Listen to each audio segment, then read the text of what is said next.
అందరికీ నమస్కారం. నా పేరు పవన్. ఈ వీడియోలో మనం శ్రీలంకకి హాలిడేకి వెళ్ళాలనుకుంటే వీసా ఆన్లైన్లో ఎలా అప్లై చేసుకోవాలో తెలుసుకుందాం. మనకు తెలుసు శ్రీలంకకి మనకి వీసా ఆన్ అరైవల్.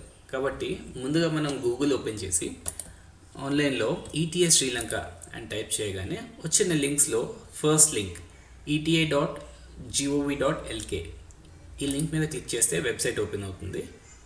ఇక్కడ ఒక పాపప్ ఓపెన్ అయింది. ఓకే మీద క్లిక్ చేసి లెఫ్ట్ హ్యాండ్ సైడ్లో లాంగ్వేజెస్ ఉంది కదా, ఇంగ్లీష్ సెలెక్ట్ చేసుకుందాం.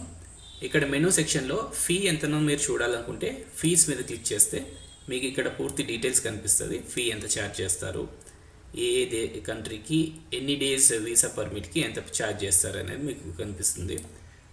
మనం ప్రస్తుతం అప్లై మీద క్లిక్ చేసి నెక్స్ట్ పేజ్లో కొంచెం కిందికి స్క్రాల్ చేసి ఐ అగ్రీ అని సెలెక్ట్ చేసుకుని లెఫ్ట్ హ్యాండ్ సైడ్లో అప్లై ఫర్ ఎన్ ఇండివిజువల్ మీద క్లిక్ చేద్దాం. క్లిక్ చేస్తే ఇలా మనకు ఒక ఫామ్ ఓపెన్ అవుతుంది.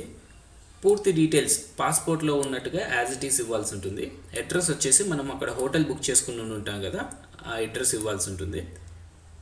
కిందికి స్క్రాల్ చేసి ఈ డీటెయిల్స్ అన్నీ ఇచ్చిన తర్వాత నెక్స్ట్ అని అప్లికేషన్ ప్రాసెస్ పూర్తి చేసి సబ్మిట్ చేస్తే ఒక 10 to 15 మినిట్స్లో మీ మెయిల్కి ఇలా department of immigration and emigration Lanka నుంచి మెయిల్ వస్తుంది.